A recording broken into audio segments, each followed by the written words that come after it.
Hey, my Forge faithful. Welcome to Focus on Forge. I'm Anthony Urciuoli. This is the Forge Audio Network, and this is playoff week. Forge at home on Sunday, 5 o'clock kickoff, hosting Cavalry FC. The aggregate is 1-1, which means that first match basically didn't even happen. You start from scratch, one game to win, and you punch your ticket to the CPL Final, which may still be played in Hamilton.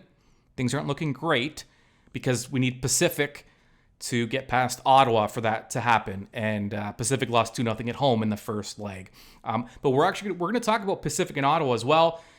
And of course, we're going to talk about Forge and Cavalry. We're going to hear from Tristan Borgers, Bobby Smyrniotis, Alex Achinioti-Jönsson, who's up for a couple of big awards this season. And we're going to check in with Mitchell Tierney from CanPL.ca and get an overall playoff picture and just recap some of the awards and the second legs here between the two semi-final matches. I was able to get over to Tim Hortons Field this week a few times. By the way, did it just all of a sudden get incredibly cold? Listen, look at me. I'm no athlete. I can't stand in the...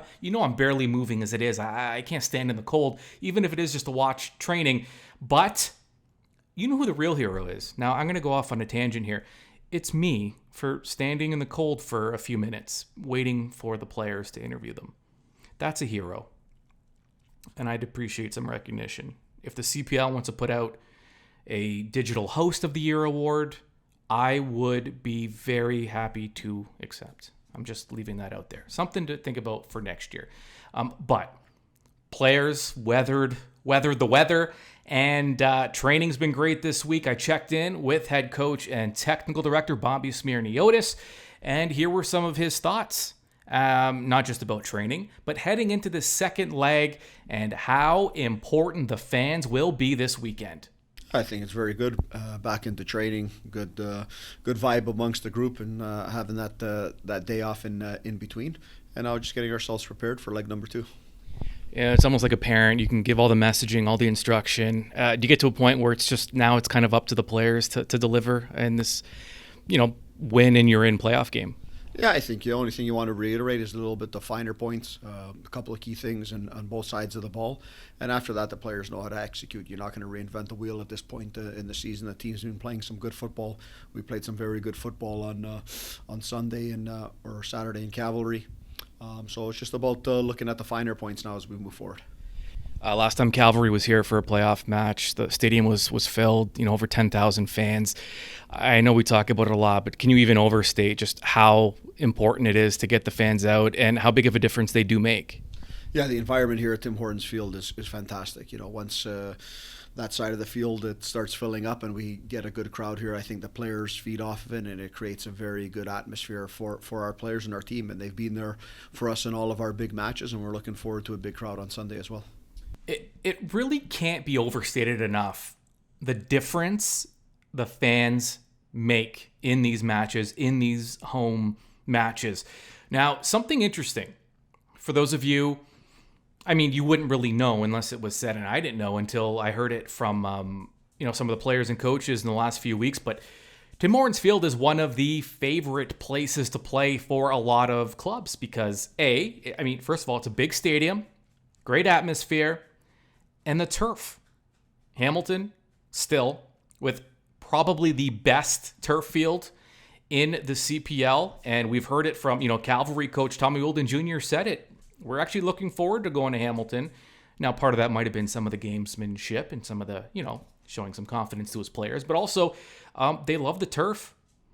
They love the quality of the turf. And they also like the dimensions. Tim Hortons Field has one of the bigger pitches in the league, and for some clubs that like a little more space when they operate, Tim Hortons Field fits that perfectly, and it fits no one better than Forge, who play this type of game that is conducive to success and speed and tempo and ball movement and space at Tim Hortons Field. So Forge obviously happy to be home, but it is the top stadium in the CPL right now, and that will be the site of the second leg of the semifinal between Cavalry and Forge. Tristan Borgers He's said it so many times this year, but I asked him to repeat it because it needs to be repeated.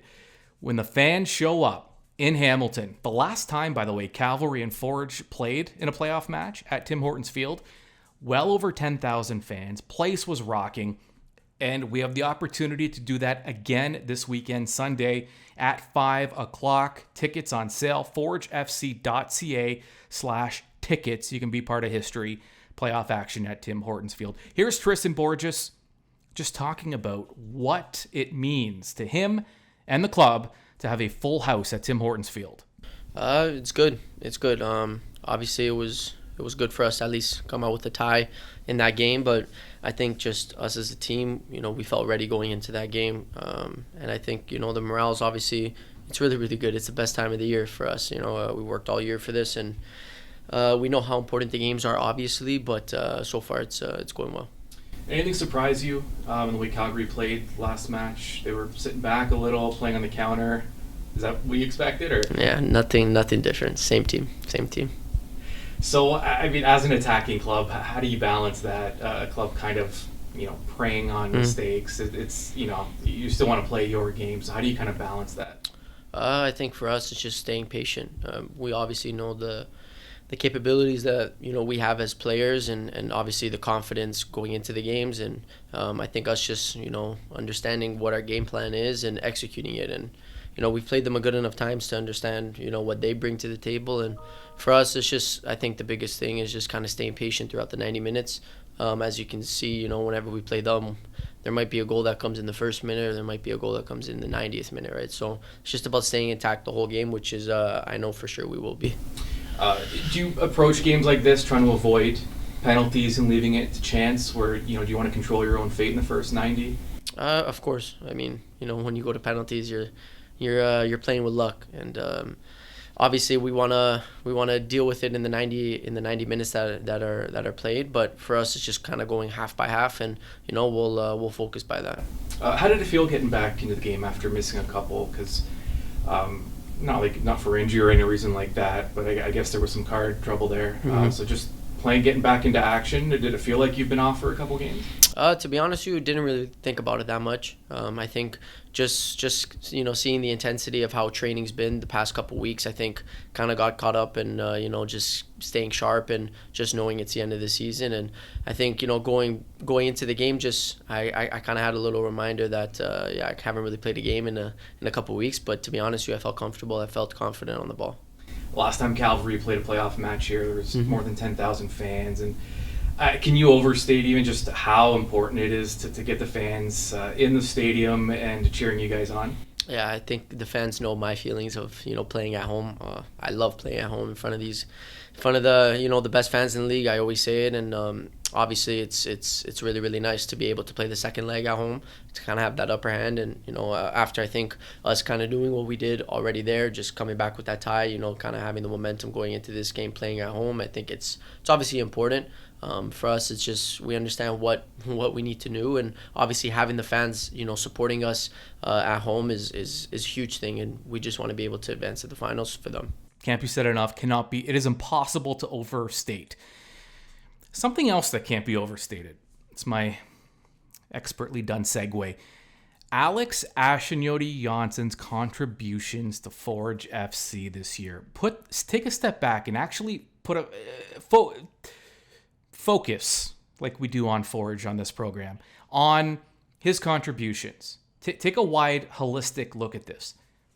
He volunteered and then was asked to play center back for Forge FC when they were dealing with some injuries early in the year. He steps in. Not only does he do a good job, not only does he not look out of place, Alex Achinioti-Jönsson leads the CPL in most of the major categories for a defender. I mean, as a club, this is a club that's allowed the fewest goals against in the CPL. He leads the league in the passing category. Alex Achinioti-Jönsson has made 1,996 passes this year, almost 2,000 passes from Alex just in the regular season. That's just in 28 matches. So leads the league there. 9 blocks, 29 interceptions, 49 clearances, 31 aerial duels won, for the most by far. The most of any Forge player this season. I mentioned the club with the lowest goals against this year. He's played the full 90 minutes. Sometimes he'll be asked to bump up to his natural midfield position. But listen, I mean, at a place that doesn't do it justice. Alex Achinioti-Jönsson, in my bias, but also unbiased. I promise you, I'm not just saying this because the Forge connection here, but in my opinion, Double AJ is the best defender, has been the best defender in the Canadian Premier League this year, and it's been an ongoing joke because if you call him a defender or a center back, he'll correct you and say, no, I'm a midfielder. But it's just for him to be nominated for Defender of the Year. I caught up with Alex after the announcement was made, and here's what he had to say. Alex, the sport can surprise us sometimes. Did you ever think that you'd be up for a Defender of the Year award as a natural midfielder? No, I can't say it crossed my mind earlier years, but I think I've had an okay season, and I'm grateful for whatever to come. You're downplaying it a bit. It wasn't an okay season. I mean, you led the league in a lot of the major stats, and you played so much, and played so many 90-minute matches. I mean, just when you think back of this season, I mean, I don't know. What are your thoughts? I mean, how do you summarize this year for you as a defender? It's tough to say. We've had a bunch of injuries, so we've had to swap out the back line a lot, and I think we've done an excellent job still. We've conceded the least goals, tied for the most clean sheets, so I think we've gotten it to work still. But season's had ups and downs. So, but I think it's been a teaching experience. It's been good. The team's attack, it's unique in the fact that it's a ball possession club. A lot of time with the ball on the front foot. For a defender to get as many touches as you did, as many passes as you did, is there a way to explain that? How that ended up happening that way? No, I think that's the philosophy of the club and Bobby's philosophy as a coach. We play possession-driven football, and we've seen that we build out even this pressure, and we try to keep the ball and tire out our opponents. So I think that's just a result of the kind of football the club wants to play. Okay, now looking ahead to this weekend now, Cavalry coming to Hamilton. Last time they were here for a playoff match, there was over 10,000 fans, and it was loud. Can you even overstate just how much it helps the club to have a full house and to have a rocking crowd cheering you guys on? No, I can't really. It's amazing. You guys have been here, have been amazing all year, and I'm sure Hamilton will turn up for this playoff game. They always do for the important games, so it's gonna be fun. I don't know if you picked up on me. I was trying to get him to be less humble. I was trying to steer him in a more, not steer him, but I wanted him to be a little like, yeah, I was great this year. I did a fantastic job this year, but he wouldn't bite. My expert interview skills were not enough to penetrate Alex Achinioti-Jönsson's humbleness during that interview. But listen, regardless, the accolades are there individually and as a team, and so it all kind of speaks for itself. He doesn't need to, but we'll give him the credit if he doesn't want to put it upon himself. All right, there's Alex. Now, let's take a look at the Canadian Premier League playoffs as a whole. Both semi-final matches, not just Forge and Cavalry, but also Ottawa and Pacific. And to do that, we bring in our friend Mitchell Tierney of CanPL.ca. All right, Mitch, the ongoing kind of joke this season with Alex Achinioti-Jönsson is, even when he was referred to as a center back or a defender, he'd always correct us and say, no, I'm a midfielder playing center back or playing as a defender. It's wild to think that he's up and has a very good chance of being named Defender of the Year. It's something that even he could have just never predicted early in the season. Yeah, I don't think anyone, him included, would have predicted how long he would have been in that position this year. Obviously, we knew Krutzen's injury was going to be longer term, but I don't think anyone expected him to step into that position and be as good as he has been, and as consistent as he has been. And yeah, I think there's so much to like about his game, between his ability to distribute, which obviously he gets as a midfielder to move the ball forward in this Forge side, but I mean, again, his defensive ability is excellent. Winning the ball in the air, winning it on the ground, everything that you want from a modern center back, he fully embodies that. So yeah, I think it is hilarious. I mean, if he does end up winning the Defender of the Year, I think that unfortunately puts his case for being a midfielder to bed. He's at least got to sort of consider himself, maybe put the slash in midfielder / defender. But it is just a funny set of circumstances, considering, again, it's not the position he'd love to be playing, but obviously Forge fans and Forge love that he's playing there and the way he has been playing there this season. Yeah, we almost have to come up with a new name for the position for him. And it's interesting too, because the role of a center back on this club, especially if you want to get consistent starts and consistent minutes, is it's one thing to be a great defender, but that's almost the bare minimum on this club, because you also have to be able to play with the ball and create in some ways as well, because of the way Forge wants to attack. Yeah, certainly. And not only that, because of the way we've seen a number of other teams in the Canadian Premier League want to defend this season. It can't just be those attacking players or those midfield players for Forge or anyone else who are engaged in the attack and making those attacking moments happen. It has to be the defenders as well. And we see, obviously Alex with his passing ability, Malik Olabi-Belawu with his ability to dribble and play forward. Those are critical. Those are critical to adding other options. And then at the same time, that makes it sort of difficult for the defenders as well, because they have to constantly be thinking about, okay, if I do go forward here on this dribble and turn over the ball, who's got me covered? What's the next steps here? So it's a very difficult and obviously skillful position to play on any team, and certainly on this Forge team as well. But they have the players to do that, and they've proven that this season.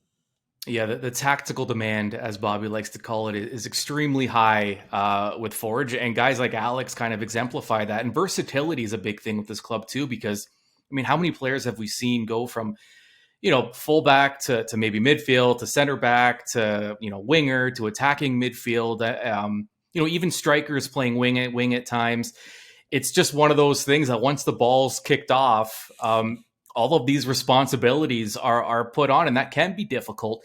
But also, if you're a quality player who just has that ability to play in these different kinds of roles, it's kind of fun, because you're getting opportunities that you wouldn't necessarily get with any other club. Yeah, I think so. I mean, that's something I've talked to Alex about specifically as well. Is sure, you're playing and listed on the team sheet as a center back, but you get to play almost like a midfielder, because you're on the ball so much. You're doing all of the things that you love to do as a midfielder, in terms of playing those line breaking passes, in terms of getting to dribble and get forward at times. I mean, we saw that. I'm sure we'll get into a little bit, but the Cavalry match where he hits the crossbar on the first, the opening moments of the game. There's not many teams where the center back is doing that. So I think that, it's fun to play, and obviously critical that the communication of this side remains high, because if you're going to be all over the field in different areas, someone still needs to be playing right back. So that's something that Forge does so well as well, is and those center backs do so well, is making sure that the team is set up well regardless of who's playing where. Absolutely. So that opening leg between Cavalry and Forge, I think it surprised a lot of people, in that Cavalry's approach, playing at home, people maybe thought they'd be a little more on the front foot, but they played more of a counter-attacking game. Was that surprising to you? A little bit, I think, just because, Tommy Wheeldon Jr. will always mention before games that these are such good games, usually because his side go toe-to-toe with Forge and that sort of thing. But I do think it was a smart strategy from Cavalry. And certainly in that first half, it was clear that it paid off. They had a number of good chances. Obviously, the double save from Tristan Henry to deny them a good one. And then they score the goal on a counter-attacking moment. So if they're going to find moments of joy against, this very good Forge defense, that's the way to do it. It's been the way to do it all season. It's certainly not easy, but it is the way to catch them off guard. So I think it's a smart strategy from them, but somewhat surprising, again, considering they're playing at home, considering it's in front of their home fans, and that's not usually the approach of Cavalry Football Club. Yeah, I didn't even bother asking Bobby about it directly, because I don't think he wants to divulge any of his strategic secrets going into this second leg. But if you're Forge, I mean, I cannot see Forge changing their approach to accommodate kind of what the other club is doing. It's not really their style. They like to dictate. But I mean, how do you protect, I guess maybe is a better word, against that counter when you do play the way Forge does? And Cavalry has the quality to not just counter, but counter with some pretty dangerous players. How do you balance those two things? They certainly do, and I think it's that communication becomes critical. They have to make sure that at all moments they're aware of, even when they're on the ball, where guys like Escalante are, where guys like Musi are, who can very quickly move the ball the other way and go up in dangerous opportunities. So that's the main thing you've got to consider with your approach. Yes, you want to be on the ball, you want to be dictating the tempo of the play, but you have to constantly be watching out for these key danger men on this Cavalry side who are just so good at breaking the other way. And if you lose a Joe Mason, for example, who's so great at making those runs in behind, that's going to cost you, and it certainly did in the first game. So that's kind of the key in terms of this approach to this match from Forge. If we do see more of the same on Sunday from what we saw in the first match, you do get the feeling that Cavalry would probably be okay going to penalties. Forge does not want to leave it up to chance, the coin flip, as they like to call it sometimes. So can that impact your approach when you're thinking like, we're going to try and win this in 90 minutes? And if you're Forge, does that kind of amp up the urgency a little bit? Well, not to slip the knife in at all, but certainly given Yes. Forge's record on penalty kicks, that probably adds to it as well. I was going to let you say it. I didn't want to be the one. I was going to let you say it. I'll take the brunt on this one. I mean, look, I think Forge, I don't think they're going to take any necessarily like big risks at the end of a match because, again, we're talking about Cavalry's counterattack. Sure. We're talking about even against Forge before, we've seen them score. I think it was Mickey Cantave scoring that late goal. Like, how dangerous they are. I think Tommy Wilden Jr. had a great quote where you want to be in your seats at the very start of the match and you don't want to leave early because you never know what happens between these two sides. So I think in pushing for penalties late, there's a chance, or pushing to not go for penalties late, there's a chance you'd concede a goal, and then that coin flip as it is gone. So I don't think that they're necessarily going to take any major risks to try and finish this in 90 minutes. I think that their approach will be the same regardless of what's at the end of the match. The last time these two clubs met in a playoff match in Hamilton, well over 10,000 fans, and so the club's pretty confident the fans will show up this weekend and give Forge that little extra edge like they did in that Toronto FC Canadian Championship final. I think the hope, though, was that the winner, if Forge did win this match, that they could potentially host a final. Now, Pacific would have to win in order for that to happen, and it's not looking great. If I'm Ottawa, though, even if I'm an Ottawa fan, my chest is so puffed out this week because... And I'm one of the naysayers too, and there are a lot of them. But for Ottawa to go to Pacific, win as convincingly as they did, Pacific being the defending champs as they are, and now they have this home match, and the fans are hyped up. The attention on Atletico Ottawa right now in our nation's capital is massive, even with the Senators season starting. And it just, you can't say enough about what Ottawa did in that first match and what it has now set up in a very favorable situation for them going home now. Yeah, it certainly has. And an excellent Ottawa performance where, they got kind of frustrated after the match. Some of the Ottawa players did because Pacific media and some of the Pacific players were saying that they dominated that entire match, and Ottawa's there looking at the stats sheet going, show us the chances you had. Sure. Okay, you guys had the ball. We are fine with that. You guys had territorial advantage at points. You were playing in these crosses. We're fine with that. I think Nate Ingham even said, look at their attacking lineup, look at our defensive lineup. How many balls would they have had to play into the box for them to win one of them in a dangerous area? And it was fair because they played 25 of them and they never did. So I think Ottawa's just so comfortable in that defensive position, and they will wait. They will wait for as long as they have to because they know, the other team is going to push a little too hard and make that one slip up. And then they've got those quality players. They've got their Ollie Bassett. They've got their Baloo Tableau who can, they just need one or two chances to link up and they're going to put it in the back of your net. So I think very impressive, obviously, to even get that one goal, but to get the second goal, That's really where this Atletico Ottawa team is taking that next evolution, I think, in their ability where, they'll slip the knife in if you want to put that, and then they'll twist it a little bit as well and cause more damage. And, one goal going back to Ottawa, okay, that's maybe possible. And we've seen that turn before. 2 goals is so much more difficult for Pacific because, again, when they're pushing for those goals, Ballou's just waiting. He's waiting for his opportunity to go the other way. And that makes it so much more difficult.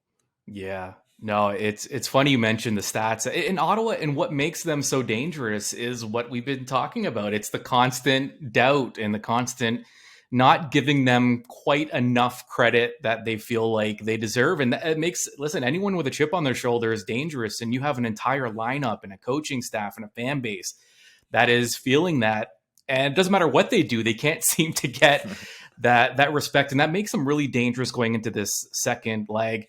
And for Pacific, I mean, do you just throw an all-out attack and hope for the best, or do you still have to? Because as you mentioned, that counter is so dangerous.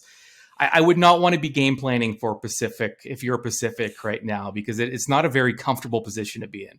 No, it certainly isn't. I mean, they do have the benefit of they were able to, obviously they lost on penalties, but they were able to turn the tie in Herediano, which was a big result for them in the CONCACAF League, where it's kind of similar situation. They went away down a goal on aggregate, actually went down to 10 men, and were still able to score the goal they needed while defending Herediano's chances. So they actually did a fantastic job in the first match, I thought, until those late moments of really cutting out and taking the sting out of Ottawa's counterattack. So obviously they need to do that and be smart on making sure Ottawa, don't get any free roaming chances forward. But yeah, I think it's throw out all your best attacking players, try your hardest to score as many as you can early and put the pressure on Ottawa, because right now, all the pressure is on Pacific to try and dictate the terms of this game. And Ottawa, if they were comfortable in Pacific sitting back and soaking up pressure, there's no real reason for them to come out of their shell at all in this match. So I think that's what will play out. Yeah, and if nothing else, we should see a match with a lot of scoring opportunities. And that match is before the Forge match, so that match is at 2. So Forge will know whether they have the potential to host a CPL final or not. But yeah, listen, it's a good all-around story for Ottawa. I mean, if you're a neutral fan, if you're a fan of the league, if you're a fan of Canadian soccer, to see what Ottawa's done this season, it's encouraging. And it's encouraging for future expansion clubs that, you don't need, a 5-year rebuild or to start from scratch in order to be competitive in this league. There's so much quality. And that is what I think this league has taught us, is there is so much quality out there that just hasn't been given an opportunity. And in terms of, can this league support more clubs? And, is there a worry about it being too watered down and those kinds of things? I think Ottawa proved that there's plenty to go around. I think Ottawa proved it, but another club that I would point to is actually at the bottom of the table, FC Edmonton, who are a side put together of almost trialists or players from other clubs. And still, despite some very heavy challenges this season and no funding, the talent showed through. Guys like Tobias Warshevsky, Wesley Timoteo, they were excellent all season. And they were able to, by and large, be incredibly competitive all year in all of their matches. And, that was certainly a concern going into the year when everyone looked at their team sheet and everyone looked at, the schedule they had and everything. There was worries about that competitiveness. But if that's the caliber of player and the caliber of team cohesion you're getting from a group that has no resources, imagine, again, what Atletico Group is putting into there, or what Forge puts into their, setups, and that funding and the talent, it gets taken to that next level. So that's a story I would honestly point to as very exciting for the level of talent within Canada. Absolutely. All right. Should be an exciting weekend. Mitchell Tierney, I'm sure plenty of playoff content up now and will continue to be uploaded onto CanPL.ca. You can also listen to the Newsroom podcast and get all of your CPL content on a weekly basis. Mitchell, thanks so much as always, and I'm sure we'll talk to you again. Sounds good. Thanks for having me on, Anthony. All right, we shall see how things play out. Exciting Sunday ahead for soccer fans, sport. Even if you're not really a sports or soccer fan, if you're a fan of just big events and being part of big moments in your city, this is it. And Tim Hortons Field is the place to be. 5 o'clock kickoff on Sunday. forgefc.ca/tickets. We are not done though. Match day preview will be dropping very shortly. Make sure you subscribe, turn on notifications. Make sure you're in the know. wherever, however you may be watching and or listening. So many ways to get your Forge content, and make sure you get it as soon as it drops, because a match day preview is coming up. And we will get even deeper into this second leg matchup between Forge and Cavalry, and 3 keys to the match. If in case the match day preview didn't go deep enough, we will get as deep as possible and analyze and preview that matchup for you between Forge and Cavalry, because it's going to be a great one. Stay tuned for that. I'm Anthony Urciuoli. We will talk to you soon.